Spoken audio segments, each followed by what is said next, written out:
Bienvenue à Momentum sans frontières. Nous sommes vraiment dans la joie ce matin de vous accueillir ici. Je crois vraiment qu'on va vivre un moment extraordinaire.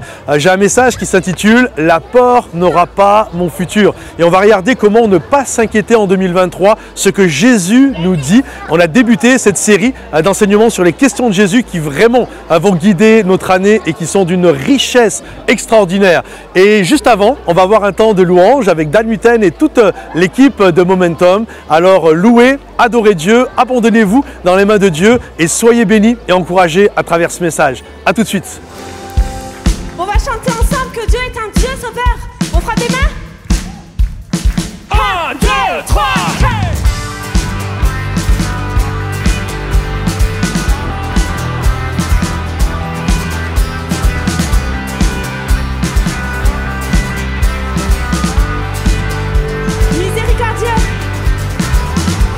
Miséricordieux, grâce incomparable, amour véritable, je t'exalte, tu es Yeshua, Dieu sauveur. Précieux Fils unique, précieux Fils unique, beauté sans pareil, sagesse insondable, je t'exalte, tu es Yeshua, Dieu sauveur. Nos voix, unies à celles des anges, déclarent tu es le Dieu sauveur, notre Dieu seul sauveur. Hey! Toujours invaincu, héros triomphant, puissance absolue, je t'exalte, tu es Yeshua, Dieu sauveur. déclarons Nos voix, unies à celles des anges, déclarent tu es le Dieu sauveur, notre Dieu seul sauveur. Ton peuple, uni à tous les anges, déclare tu es le Dieu sauveur, notre Dieu seul sauveur. ensemble, on fera des mains.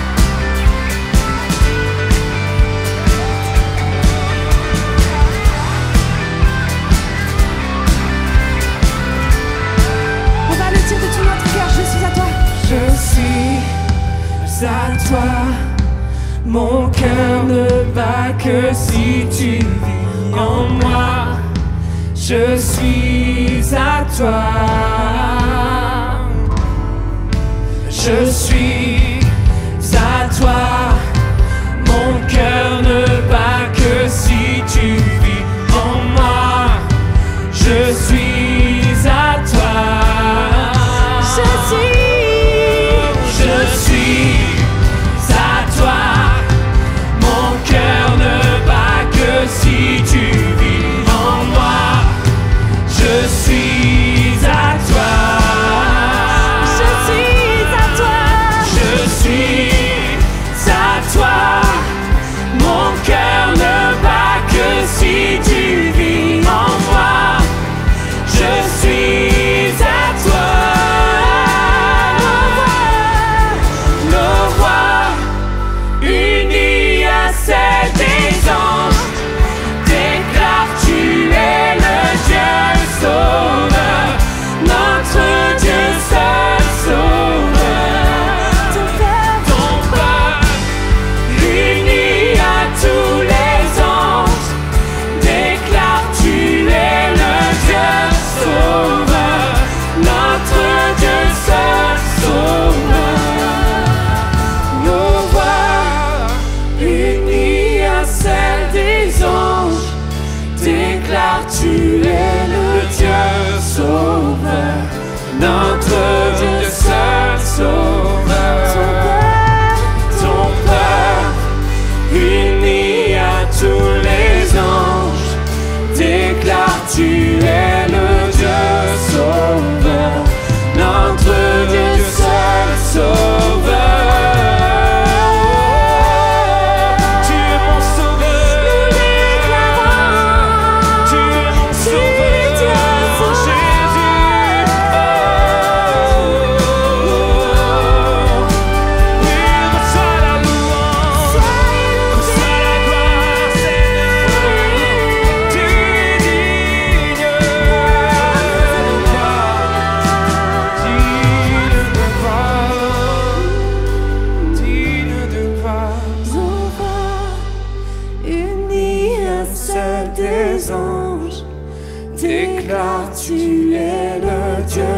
Sauveur, notre Dieu seul, Sauveur, ton peuple, uni à tous les anges, déclare tu es le Dieu Sauveur, notre Dieu seul, Sauveur. Oh Seigneur mon Dieu, toi tu es notre Sauveur, Seigneur. Seigneur, tu es notre Sauveur et ça ne changera pas, Seigneur. Entre 2022 et 2023, il n'y a aucun nombre de variations dans ta bonté, dans ton amour, dans ta passion pour nous, Seigneur, dans ta patience avec nous, dans ta fidélité, Seigneur mon Dieu. Et Seigneur, ce matin, nous voulons une seule chose, Seigneur mon Dieu, c'est plus de ta présence. Plus de ta présence, Seigneur mon Dieu, avec le jeûne et prière qui va commencer demain, Seigneur mon Dieu. Nous voulons venir et être captivés par ton amour, captivés par ta présence, captivés par ton regard pour nous, sur notre couple, notre foyer, nos enfants, Seigneur mon Dieu. Merci Jésus, parce que, Seigneur, c'est ta présence qui nous bouleverse et qui nous touche. Et on veut, Seigneur mon Dieu, entrer dans cette année 2023 en restant captivés par toi, Seigneur. Jésus, oh, Jésus, oh,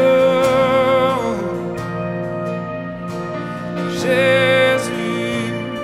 On chante ensemble, captivé par ta présence. Je veux demeurer là à tes pieds, captivé par ta sainte présence. Je veux m'abandonner. Oh, dis-lui, je ne cherche pas ta main, Seigneur. Je ne cherche pas ta main. Non. Tu ne me dois rien, tu m'as comblé au-delà de ce que tu peux faire. Je veux ton cœur, oh, captivé par ta présence. Je veux demeurer là à tes pieds, captivé par ta sainte présence. Je veux m'abandonner.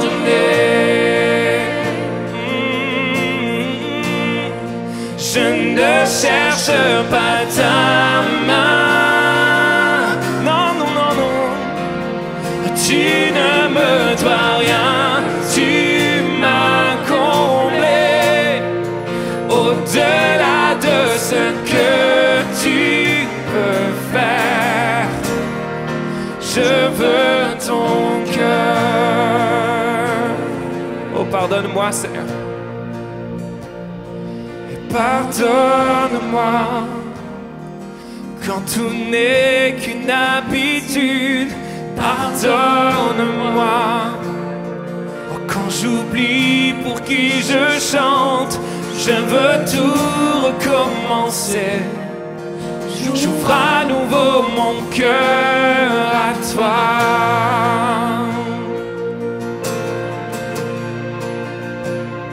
Et pardonne-moi quand je ne pensais qu'à moi seul. Pardonne-moi lorsque toi seul ne suffit pas. Je veux tout recommencer. J'ouvre à nouveau mon cœur à toi. Oh, captivé par ta présence. Oh, je veux demeurer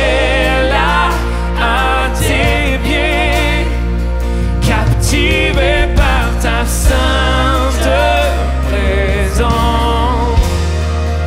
Je veux m'abandonner. Oh, je ne cherche pas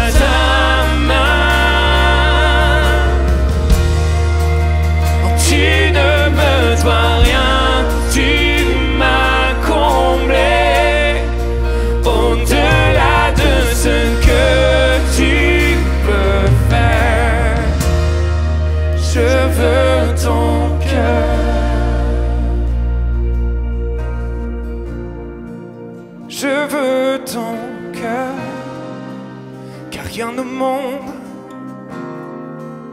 rien au monde, Seigneur, ne peut me combler. Je veux ton cœur, car rien au monde, non, non, non, rien au monde, oh, ne peut me combler.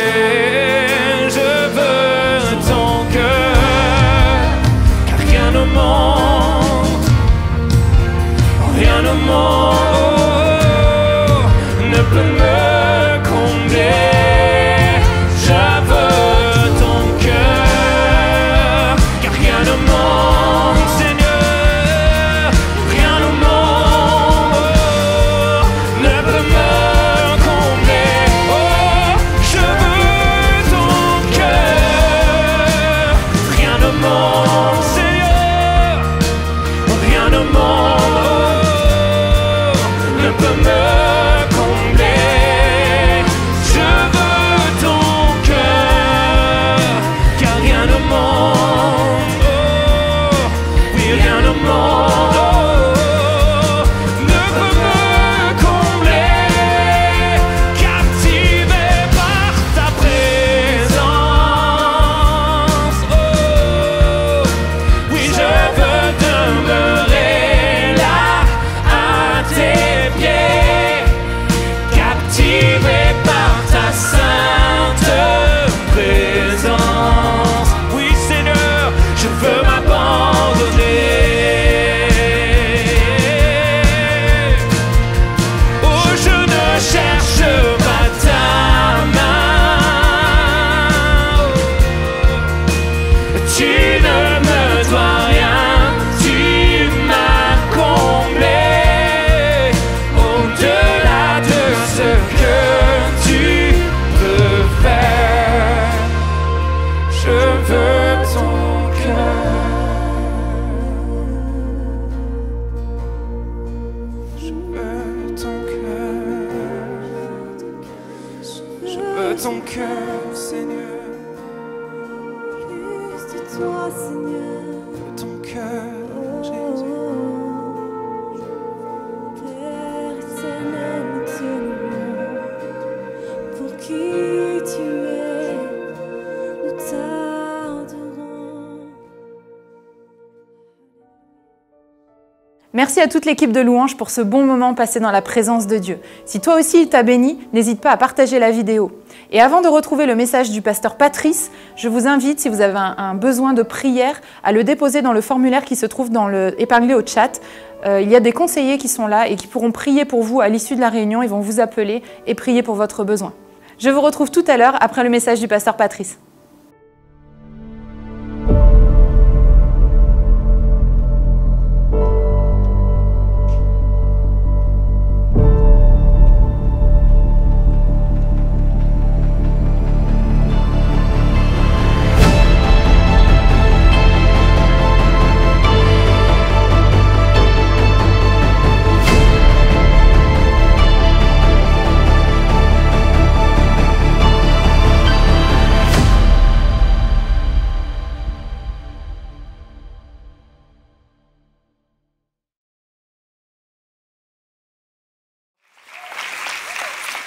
Je suis dans la joie ce matin d'être là et de voir l'église plus que bondée. C'est vraiment une grâce et une bénédiction. Il y a plein de visages nouveaux. Est-ce qu'on peut se transformer en comité d'accueil et souhaiter la bienvenue à tous les visages nouveaux?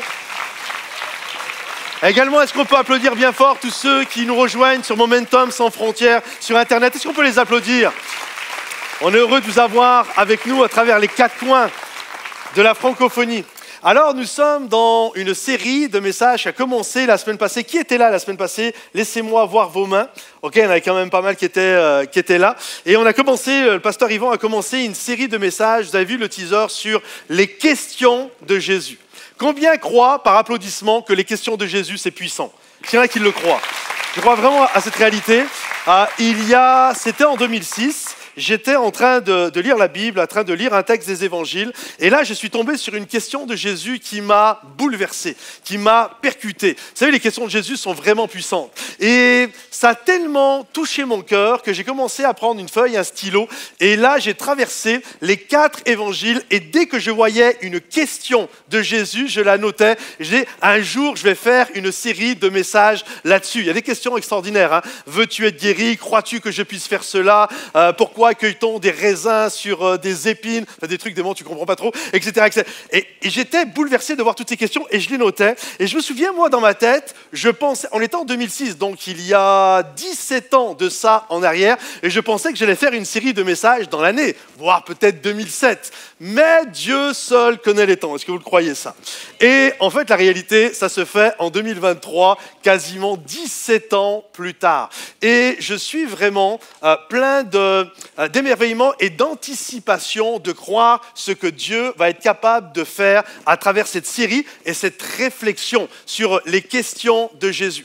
Vous savez, j'aimerais juste introduire en vous disant ceci. Quand Jésus nous pose une question, ce n'est pas parce qu'il désire que nous puissions éclairer sa lanterne. C'est pas style, il n'est pas au courant, donc il te pose une question parce que, heureusement que tu me l'as dit, parce qu'avant je ne le savais pas. Non, non.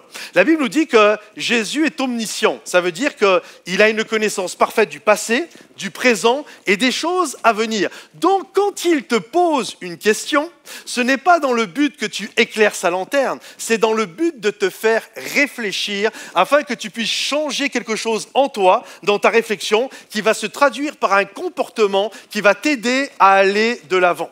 Je vous donne un exemple. Quand il y a des religieux qui vont prendre une femme qui a commis un adultère et ils vont l'amener à Jésus. D'ailleurs, c'est marrant parce que même vont poser une question à Jésus. La loi de Moïse nous enseigne de lapider de telle femme. Et toi, que dis-tu? Et vous savez ce que Jésus va dire? Il va dire, qui de vous ici n'a jamais péché, lui jette la première pierre.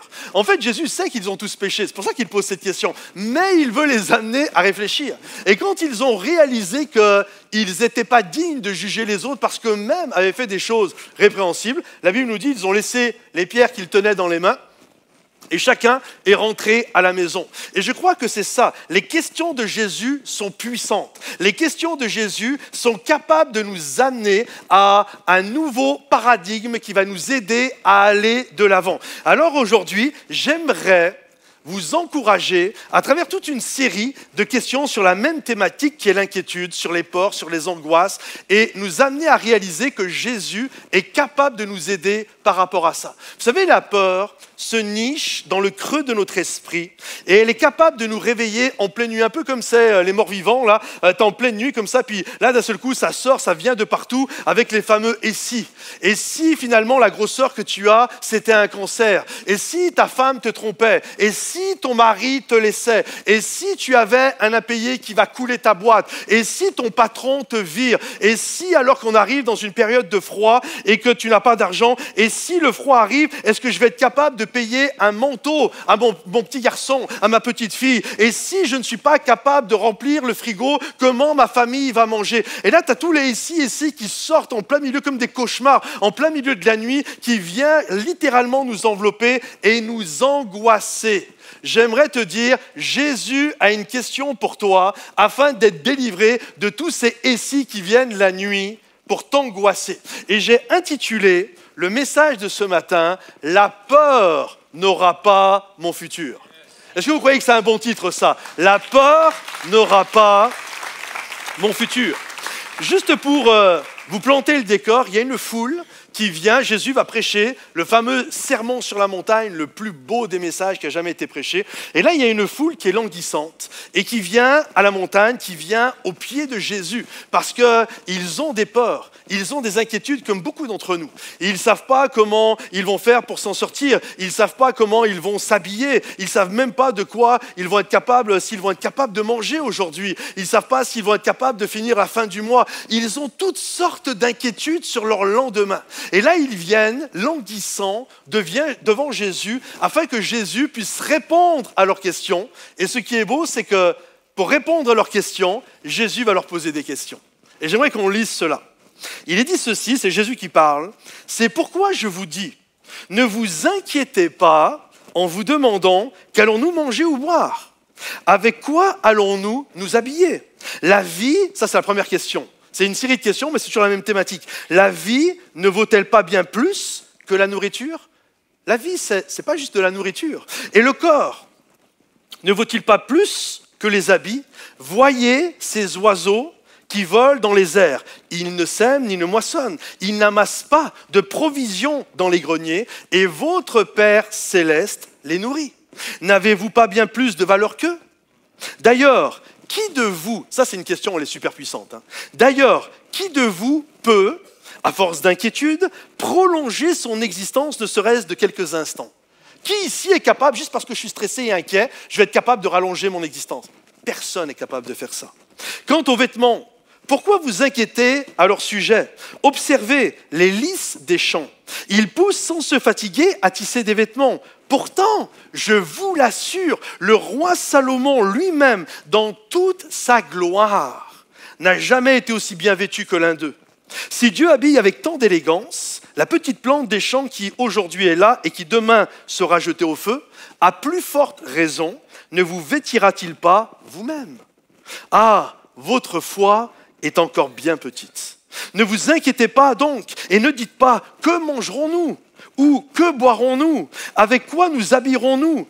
Toutes ces choses, ce sont les païens, les incroyants qui s'en préoccupent sans cesse. Mais votre Père céleste, qui est aux cieux, sait de quoi vous avez besoin. Faites donc du règne de Dieu, du royaume de Dieu et de tout ce qui est juste à ses yeux, votre préoccupation première. Et toutes ces choses vous seront données en plus. Ne vous inquiétez pas pour 2023, ne vous inquiétez pas pour demain. Le lendemain se souciera de lui-même. À chaque jour suffit sa peine. Et que ceux qui croient que la parole de Dieu est bonne disent Amen et applaudissent bien fort. À chaque jour suffit sa peine. Je suis tombé sur une autre version, vraiment j'ai aimé aussi cette version, qui dit ceci, à chaque jour ses problèmes à régler. Règle les problèmes d'aujourd'hui. Occupe-toi pas des problèmes qui vont arriver demain. Déjà aujourd'hui il y a des problèmes, occupe-toi de cela. Et j'aime cette parole de Jésus, ne t'inquiète pas pour demain. Dites-le avec moi, ne t'inquiète pas pour demain. Ne t'inquiète pas pour 2023. Je crois que c'est bon de le lire. Vous savez, c'est bon de lire et c'est bon d'écouter. Parce que la Bible nous dit ceci, que la foi vient de ce que l'on entend et ce que l'on entend vient de la parole de Dieu. Donc quand je suis au bénéfice, j'écoute ce que la parole de Dieu me dit, ça stimule ma foi, ça m'encourage. Mais c'est bon aussi de la déclarer, la parole de Dieu. Regardez, le psalmiste disait ceci, « Mon âme ». Peut-être qu'à ce moment-là, il était un peu défaitiste. « Mon âme » où il se plaignait, « bénis l'Éternel et n'oublie aucun de ses bienfaits. » J'aimerais te dire aujourd'hui, dis à ton âme, « Mon âme, ne t'inquiète pas pour demain. Mon âme, ne sois pas inquiet pour 2023 parce que la peur n'aura pas ton futur. » Je crois qu'il est bon de stimuler ce matin que 2023 appartient à Dieu. J'aimerais vous montrer quelque chose. Regardez ce sablier. Imaginez avec moi ce sablier, le sable qu'il y a à l'intérieur représente votre vie. Dans le bas, c'est le passé. Le compartiment du bas, c'est le passé. Celui du haut, c'est l'avenir. Et au milieu, c'est le présent. Beaucoup de gens s'inquiètent à propos du passé et à propos du futur. Beaucoup de gens sont dans le passé. Ah, mais comment je vais faire? Pourquoi j'ai vécu ceci? Et puis si j'avais eu des meilleurs parents? Et puis pourquoi j'ai eu cette enfance? Et pourquoi s'est passé ceci et cela? Et ils sont inquiets à cause de ça. D'autres sont inquiets par rapport au futur. Vous savez ce qu'il y a de beau dans le futur? C'est que la réalité, le futur est caché. Tu ne le vois pas. Tu ne sais pas combien de temps il reste. Peut-être qu'il ne reste pas beaucoup de temps. Peut-être il reste beaucoup de temps. Et le problème, c'est que beaucoup sont là ou là, et peu de gens vivent là. Le cadeau, il est là. C'est le présent. C'est ça qui est ici. Et les gens sont inquiets par rapport à demain. Mais comment allons-nous manger? Comment on va s'habiller? Et puis, est-ce que je vais avoir un boulot? Et puis, est-ce que je vais me marier? Est-ce que je vais avoir des enfants? Est-ce que ma boîte, elle va fonctionner? Et pendant ce temps qu'ils sont là, ils sont inquiets. La vie passe et à un moment donné, elle s'arrête. Les gens heureux ne vivent pas là ou là, ils vivent ici. Ils vivent au milieu. Ils vivent dans le moment présent. Et c'est ce que Jésus a enseigné aux gens. Ne t'inquiète pas pour demain. À chaque jour suffit sa peine. Toi, vis dans l'instant, vis dans le maintenant, parce que Dieu est Dieu. Il était le Dieu du passé, il est le Dieu du présent et il sera encore le Dieu de l'avenir. Alléluia. Je le crois vraiment de tout mon cœur. Il est le même aujourd'hui et à jamais. C'est pourquoi l'inquiétude, écoutez bien, ne trouve pas de solution. Au contraire, elle crée des problèmes. Si vous avez remarqué que l'inquiétude crée des problèmes, je crois vraiment. En fait, l'inquiétude, elle rajoute, écoutez bien, elle rajoute des problèmes aux problèmes. Imagine avec moi, tu es un célibataire ou une célibataire et tu es là, le temps passe, 25 ans, 27 ans, 30 ans, 32 ans, et là tu es inquiet. Tu es inquiet parce que tu as envie de te marier, tu as envie d'être un époux, une épouse, tu as envie d'avoir des enfants, et là il y a l'horloge biologique et ça commence à te stresser. Et là il y a un gars qui se pointe, tu sais que c'est pas le bon. Tu vois ce que je veux dire? Tu le sais que c'est pas ce que Dieu veut. Il y en a, vous souriez, hein? Tu sais que ce n'est pas la bonne personne, mais tu es tellement inquiet que tu vas quand même y aller. Et tu vas rajouter du problème au problème. Ça va finir peut-être avec un divorce, avec des enfants qui sont au milieu. Ça va finir avec des blessures qui vont être très longues à guérir. Et toutes ces choses-là. La peur, l'inquiétude, et Jésus le sait, l'inquiétude rajoute du problème au problème. Je discutais avec un homme de l'église qui s'appelle Kevin, qui a une entreprise. Et à un moment donné, on a prié pour lui parce qu'il a eu un problème à l'œil. Il a failli perdre son œil. Il était à 2 doigts de perdre son œil. Et donc, il a été voir un spécialiste. Et le spécialiste lui a dit, en fait, ce que vous avez, c'est grave. Vous pouvez perdre votre œil et ça peut venir que de 2 causes. La première cause, c'est vous prenez de la cortisol. Dans quel cas, il faut vraiment vite arrêter. Et donc, il dit, non, je ne prends pas de cortisol. Il dit, alors la deuxième cause, et ça peut être que la seule, vous êtes tellement angoissé et stressé que votre corps fabrique de la cortisol. Et c'est ce qui faisait qu'il avait cette boule dans la rétine, à côté de la rétine, c'était de la cortisol qui allait exploser, qui allait tuer son œil. Et il lui a dit, calmez-vous monsieur, il est important que vous preniez du repos. Sa boîte, ça allait mal, des clients avaient un peu de mal à venir, il y avait plusieurs qui partaient, c'était vraiment compliqué. J'aimerais te dire ce matin, calme-toi. Ça va bien se passer. À ton voisin, dis-lui, calme-toi, ça va bien se passer. Demain appartient à Dieu. Demain appartient à Dieu, mon ami. Écoutez bien ce que je vais vous dire. Il y a des gens, vous êtes là aujourd'hui, et d'autres, vous me regardez sur Internet, et vous êtes malades, et le remède à ce que vous êtes en train de vivre, c'est parce que vous êtes inquiet, angoissé, et le remède, c'est la paix. Tu pourras prendre toutes sortes de médicaments pour camoufler, cacher les symptômes, mais la réalité, vous savez qu'il y a des maladies qui sont somatiques. Là, lui, ce qu'il avait, c'était à cause du stress. Il y a tellement de gens au milieu de nous qui sont malades. Il y a tellement de gens parmi nous qui vivent des choses graves à cause du stress, de la peur et de l'inquiétude. J'aimerais te dire cette parole de Jésus qui est tellement puissante. Ne t'inquiète pas pour demain. J'étais là hier, je suis là aujourd'hui et je serai là demain. Je suis l'ombre de ta main droite, tu es mon enfant et je ne t'abandonnerai pas. Je marche à tes côtés. Vous savez quelle est la citation dans la parole de Dieu que nous trouvons le plus? C'est « ne crains pas ». Ne crains pas, n'aie pas peur, va en paix. En fait, en français, il y a plusieurs façons de le dire, mais dans l'original, c'est toujours la même. C'est « ne crains pas ». Ne sois pas inquiet. Et vous savez combien de fois, ça y est dans la parole de Dieu? 365 fois. Tous les prédicateurs un jour dans leur vie ont voulu dire ça parce que ça faisait bien de le dire. En fait, il y en a 365, un pour chaque jour de la semaine. Waouh! De l'année. Oui, il n'y a pas 365. Pour chaque jour, Dieu, pour que le Seigneur dise ça autant de fois, c'est parce que ça a été identifié que parmi le peuple de Dieu, c'était vraiment quelque chose qui était là, qui était fort en nous. L'inquiétude, le stress. Ne t'inquiète pas, ne sois pas tourmenté. Regardez la définition du stress, de l'inquiétude. État pénible, déterminé par l'attente d'un événement, d'une souffrance que l'on craint, par l'incertitude où l'on est. Écoutez bien, ça finit comme ça, et c'est pas chrétien. Insatisfaction de l'esprit tourmenté. Ça veut dire qu'en fait, quand tu es dans l'inquiétude, tu es tourmenté. ça te réveille en plein milieu de la nuit, et si je ne suis pas capable, et si je perds mon boulot, et si je ne peux pas nourrir mes enfants, et si je ne peux pas faire face à cette facture, et si on me vire de l'appartement, et si on me saisit la maison, c'est un esprit tourmenté. Et je crois que le Seigneur est venu aujourd'hui pour nous dire, ne t'inquiète pas, tout est sous contrôle. Alors revenons à notre texte. Revenons à notre texte où Jésus est sur la montagne et il est en train de les enseigner. Donc là, il y a tout un passage, vraiment, même avant, ça parle, ne vous amassez pas des trésors là où la teigne et la rouille pourrissent, sous ta porte du voleur, mais amasse-toi des trésors dans le ciel. Il y a tout un passage là, plein de versets qui nous parlent de ce stress, de cette inquiétude. Et juste avant, le Seigneur donne le remède. C'est-à-dire qu'il nous parle de quelque chose qui est le remède à cette peur et à cette inquiétude. Et ensuite, il nous encourage à ne pas être inquiets. Vous savez ce qu'il y a juste avant ce passage-là ? Il y a la prière.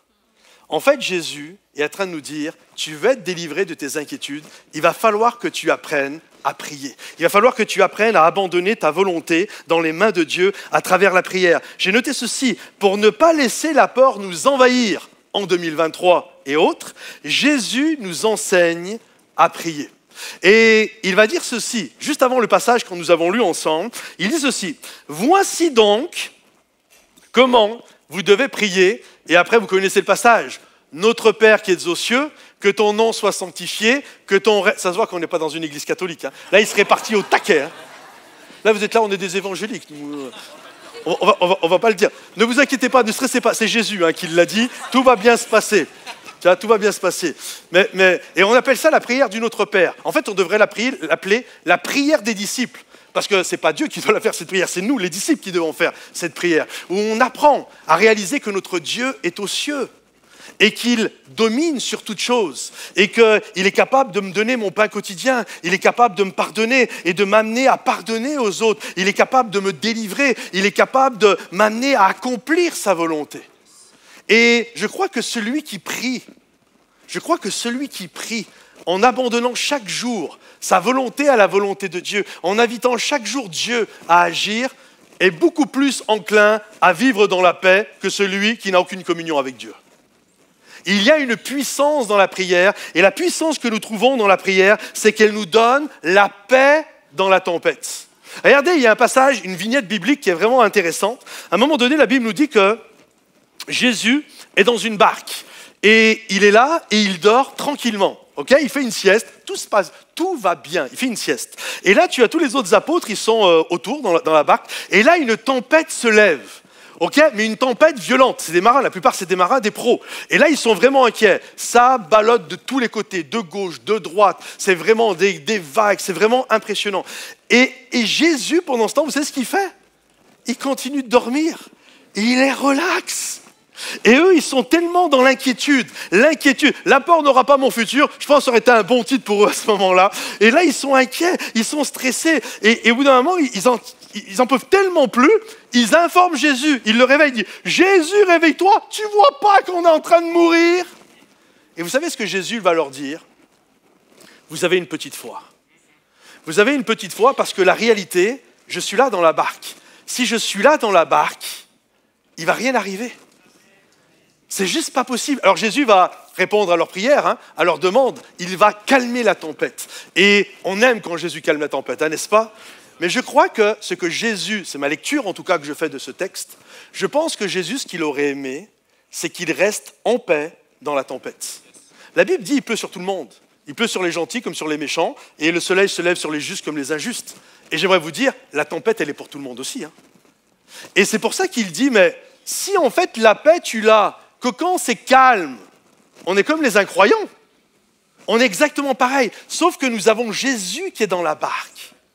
Comprenez-vous? Et parce que Jésus est dans la barque, nous comprenons qu'à travers la prière, parce qu'il est avec nous, il est dans notre quotidien, il fait partie de notre vie, ça amène la paix. Je sais que Jésus est là, et si Jésus est là, il y a beau avoir les vagues, ça a beau tanguer de tous les côtés, Jésus est dans la barque avec toi en 2023.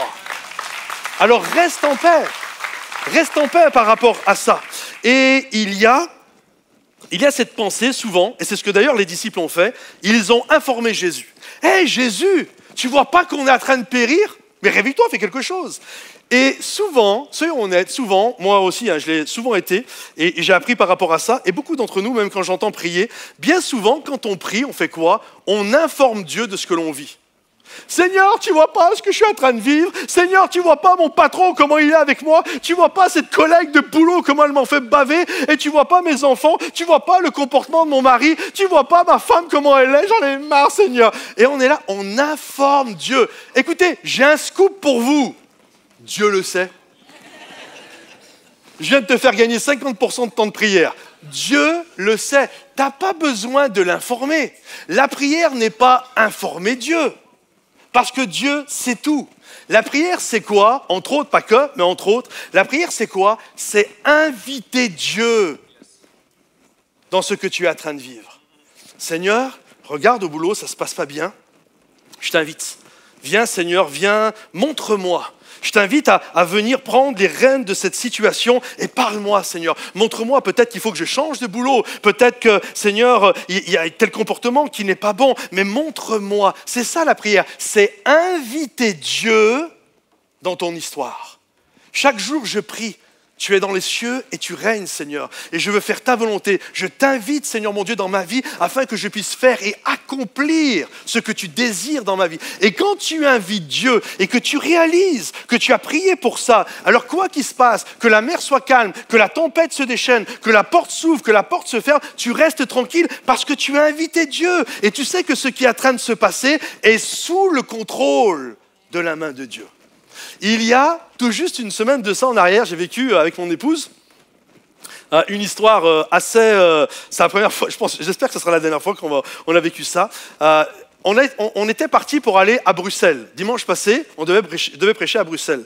Et donc, on part le dimanche matin, on se lève assez tôt, l'avion est à 6 h du matin, on fait en sorte d'arriver tôt, donc on se lève vers les 3 h du matin, le temps d'y aller, de se préparer. Et donc, on arrive à l'aéroport. Donc, on passe le check-in, on arrive la sécurité, et on arrive devant la porte, juste derrière, il y a l'avion, porte 53. Je pense que je m'en souviens toute ma vie, porte 53. Et en fait, ce qui se passe, c'est que un mois plus tôt, mon épouse avait pris les billets. Okay, et quand elle a pris les billets, 3-4 jours après, donc elle a pris les billets, on a imprimé nos billets, tout ça. Et 3-4 jours après, ils nous écrivent en nous disant que le retour a été annulé. Donc, ils nous proposent une solution, ou alors de trouver une autre compagnie, un autre aéroport. Donc, nous, on annule le retour. Sauf que la personne qui a traité notre dossier, elle a tout annulé, même l'aller. Mais nous, on ne le sait pas.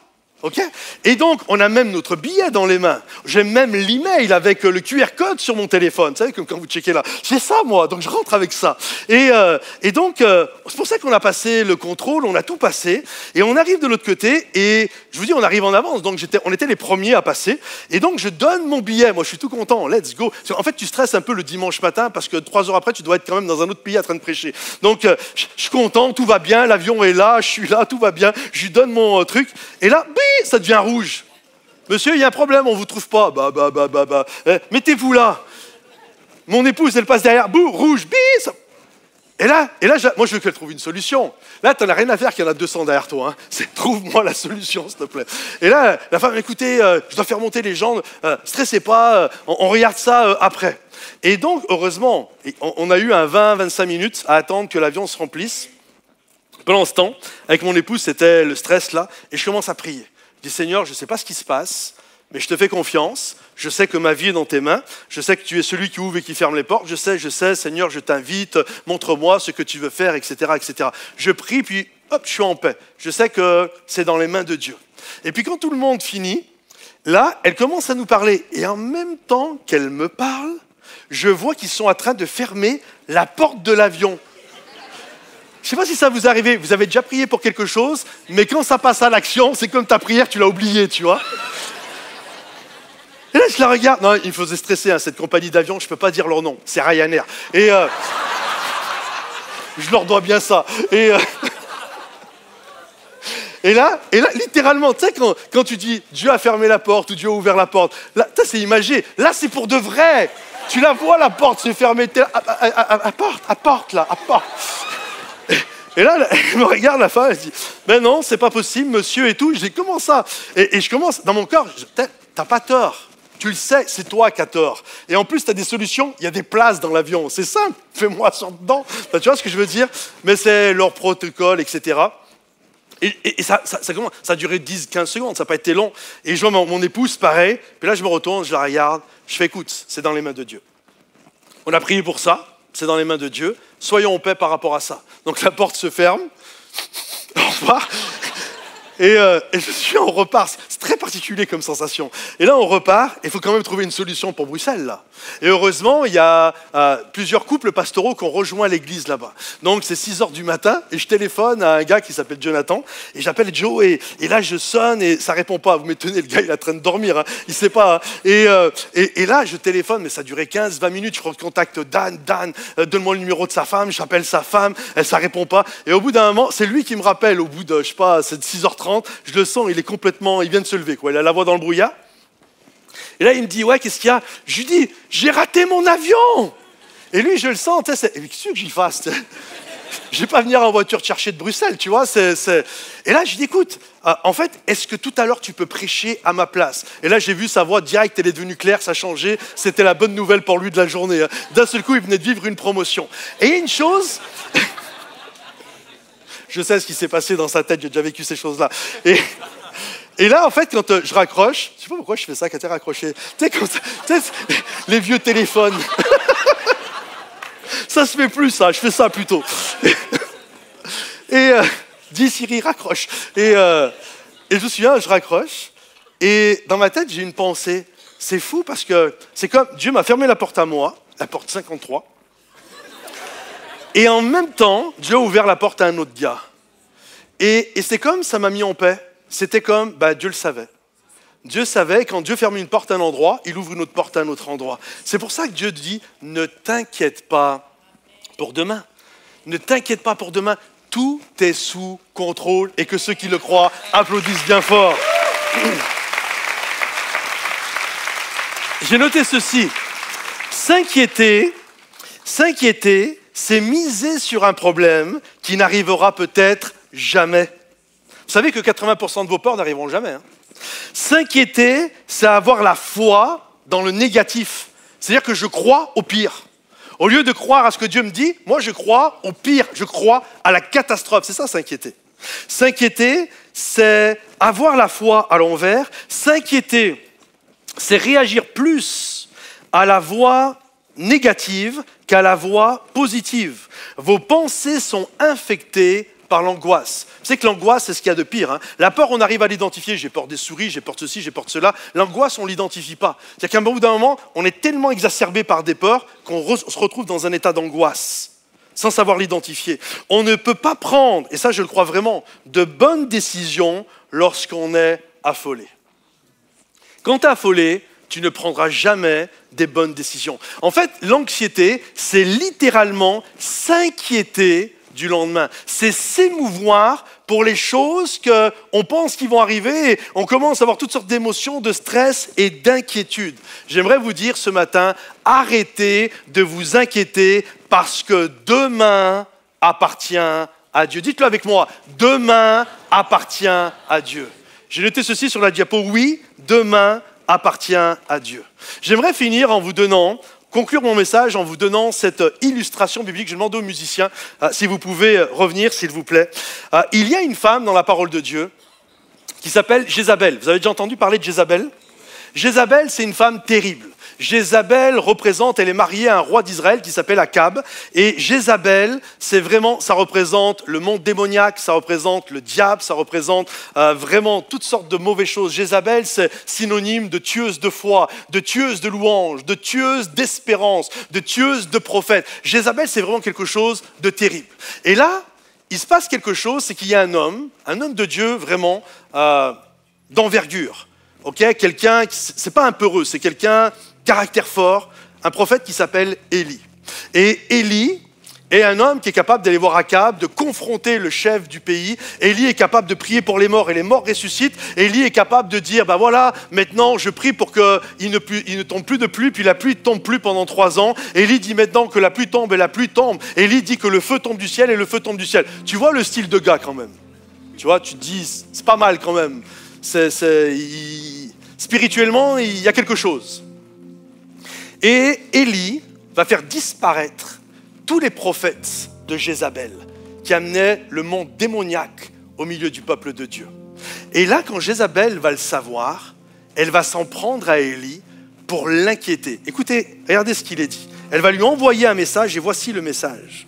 Que les dieux me traitent dans toute leur rigueur si demain, à cette heure, je ne fais pas de ta vie ce que tu as fait de la vie de chacun d'eux, en parlant des prophètes. Elle dit à Élie, écoute mon gars, demain, je te l'annonce, demain, t'es mort. Il y a toujours des Jézabel, hein, avec toutes sortes de messages. En 2023, ton couple, c'est fini. En 2023, t'es mort du cancer. En 2023, ta femme te quitte. En 2023, tes enfants te tourneront le dos. Vous savez ce type de message? 2023, c'est fini. Demain, mon gars, t'es un homme mort. Et là, c'est Élie. Tu dis, mais Élie va dire, écoute, pour qui tu te prends? Moi, j'appartiens à Dieu et c'est Dieu qui décide de ma vie. Mais il arrive, écoutez bien, même parce que la Bible nous dit qu'il était de la même nature que nous. Il arrive même aux meilleurs d'entre nous de parfois tomber dans l'inquiétude. Et Élie va tellement tomber dans le stress et l'inquiétude et dans l'angoisse que Élie va prendre cette parole de mort sur sa vie et ça va générer un état d'inquiétude à tel point qu'il va partir du lieu où il est à cause de la peur. Et la Bible nous dit, au bout d'un jour de marche, le lendemain, il se retrouve à un endroit, il s'assit près d'un genêt et il réclame la mort. Regardez ce qu'il est dit. Élie alla dans le désert, où après une journée de marche, il s'assit sous un genêt et demanda la mort en disant « C'est assez. Maintenant, Éternel, prends mon âme, car je ne suis pas meilleur que mes pères. » Soyons honnêtes, je pense que ça nous est tous arrivé à un moment donné de nous asseoir et dire « C'est fini. C'en est assez, Seigneur. C'est terminé, je suis fatigué, je suis las. C'est bon, Jézabel a gagné. Je suis tellement pris dans l'inquiétude, je suis tellement pris. » Et là, c'est pas juste, il dit c'est assez. Il dit Seigneur, prends mon âme, c'est fini. Il demande la mort. Vous imaginez? Ok, c'est fini, c'est terminé, je veux mourir, Seigneur. Si j'avais été là, vraiment si j'avais été là, c'est toujours plus facile quand on est de l'extérieur, hein. Mais si j'avais été là, je crois que j'aurais été vers Élie. Et j'aurais été vers Élie en lui disant, écoute Élie, Jézabel, c'est une menteuse.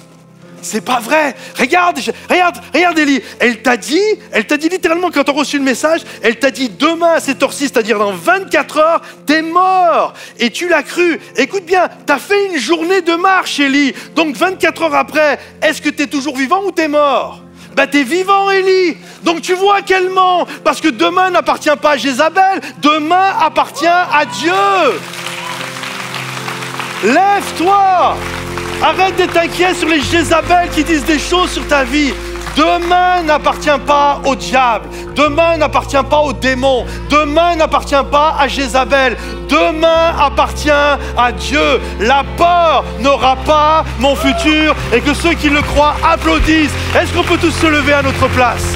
Et juste là où tu es, commence à déclarer la paix de Dieu sur ta vie pour 2023. Commence à dire, la peur n'aura pas mon futur. Je crois que je suis dans les mains de Dieu. Je crois que sa grâce est sur ma vie. Je crois que jamais il ne va m'abandonner. Il était là hier, il est là aujourd'hui et il sera là encore demain. Pourquoi? Parce qu'il est ressuscité. Et parce qu'il vit, je n'ai rien à craindre. Mes lendemains sont assurés.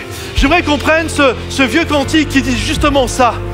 Parce qu'il vit, je n'ai rien à craindre. Et j'aimerais qu'on puisse le chanter comme une déclaration de foi. Là où tu es, dans ce lieu, sur Internet, commence à le déclarer. Parce que mon Dieu vit, je n'ai rien à craindre. Mes lendemains sont assurés. Je le déclare et je me place sous la main bénissante de notre Dieu. Amen. Alléluia. Est-ce qu'on peut le chanter ensemble?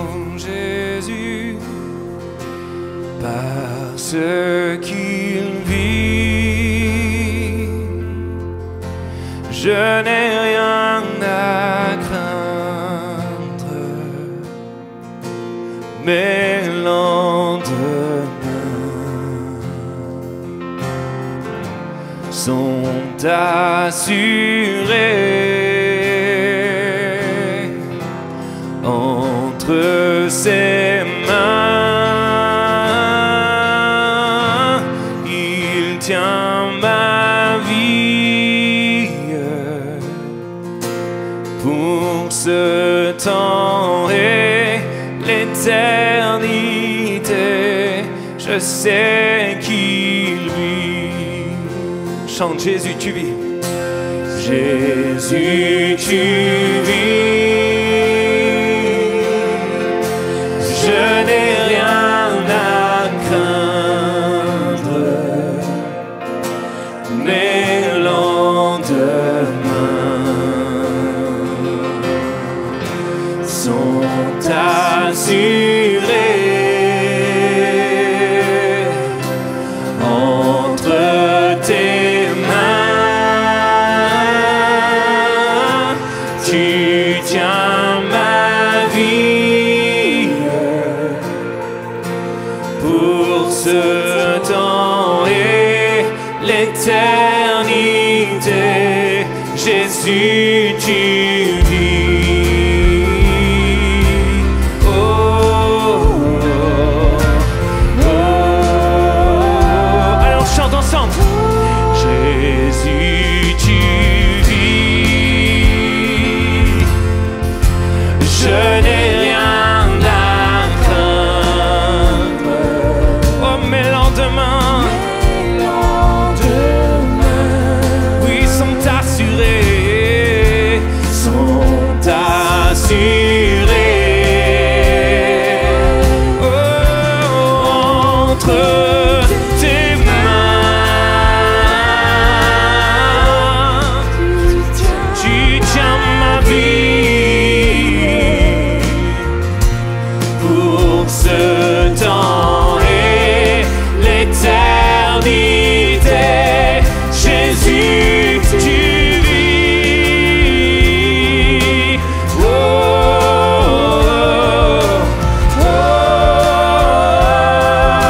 Oui, Jésus, tu vis. Oh, oui, tu seras avec moi à chaque instant, Seigneur. Tu ouvres la voie, Seigneur. Oh, tu fends la mer et je peux la traverser. Mes peurs se noient dans ton amour. Tu m'as sauvé, alors je peux chanter. Je suis enfant de Dieu. Oh, tu fends la mer et je peux la traverser. Mes peurs se noient dans ton amour. Tu m'as sauvé, alors je peux chanter. Je suis enfant de Dieu. Je suis enfant de Dieu. Je suis enfant de Dieu.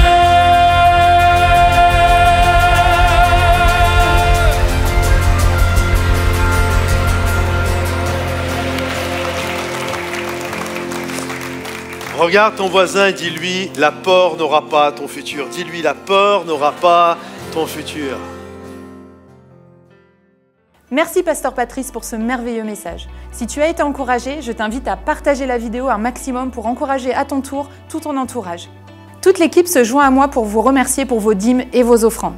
Si vous souhaitez continuer de donner, n'hésitez pas à aller sur le site www.monoffrande.fr ou alors sur le site de l'église Momentum dans la rubrique dîmes et offrandes. Ou encore sur le site de Momentum Sans Frontières en cliquant sur le bouton Soutenir. J'ai une très bonne nouvelle pour toi. Si tu as à cœur de suivre les cours de Momentum Academy, sache que le 25 février prochain, dans l'après-midi de 13h30 à 19h, nous aurons la porte ouverte de l'académie. Tu pourras poser des questions, mais aussi rencontrer les professeurs, visiter les locaux et puis te renseigner sur tout le programme de l'Académie. Alors surtout, ne rate pas ce rendez-vous. Tu peux avoir toutes les informations concernant cet événement sur le site de Momentum Academy.